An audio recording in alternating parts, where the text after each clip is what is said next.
తృణమూల్ కాంగ్రెస్ మాజీ ఎంపీ మాజీ రైల్వే మంత్రి దినేష్ త్రివేది బీజేపీలో చేరారు. ఢిల్లీలో జరిగిన కార్యక్రమంలో దినేష్ త్రివేదికి బీజేపీ జాతీయ అధ్యక్షుడు జగత్ ప్రకాష్ నడ్డా కండువా కప్పి పార్టీలోకి ఆహ్వానించారు. ఈ మధ్య తృణమూల్ కాంగ్రెస్ కు రాజీనామా చేశారు త్రివేది. రాజ్యసభలోనే తాను సభ్యత్వానికి రాజీనామా చేస్తున్నట్టు ప్రకటించి ఆశ్చర్యపరిచారు. త్రివేది బీజేపీలో చేరడం సంతోషంగా ఉందన్నారు నడ్డా. ఎన్నికల్లో యాక్టివ్గా పనిచేస్తానని త్రివేది చెప్పారు.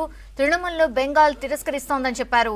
ప్రజలు అభివృద్ధిని కోరుకుంటున్నారని, అవినీతి హింసలను కాదన్నారు. When I talk about Dinesh Trivedi ji, I always say, and I always used to say, that he is a right person in the wrong party. वो एक अच्छे व्यक्ति, अच्छा व्यक्तित्व एक गलत पार्टी में है और ये वो भी महसूस करते थे. आज उनको जब हम शामिल कर रहे हैं तो मुझे खुशी भी हो रही है कि now the right person is in the right party. सही व्यक्ति सही पार्टी में है जहां उनका उपयोग देश की सेवा में आदरणीय नरेंद्र मोदी जी के नेतृत्व में हम कर सकेंगे. अगर हम इनके राजनीतिक जीवन को देखें तो he has always paid the price for principles. इन्होंने राजनीति में नीतियों के कारण कीमत चुकाई है और उस कीमत को चुकाने में वो कभी भी पीछे नहीं रहे हैं.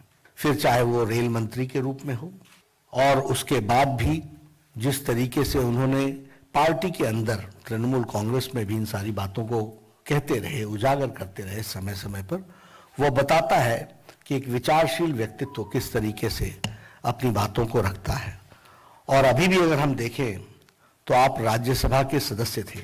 फॉर प्रिंसिपल्स आपने राज्यसभा की सीट छोड़ी है, यानी ऑपर्चुनिज्म को छोड़कर, अवसरवादी विचार को छोड़कर वैचारिक पृष्ठभूमि पर आपने भारतीय जनता पार्टी के साथ आप, जिसका नड्डा जी आप भी जानते हैं और मेरे जितने मित्र हैं वो सभी जानते हैं कि मुझे वाकई में इसका इंतजार था.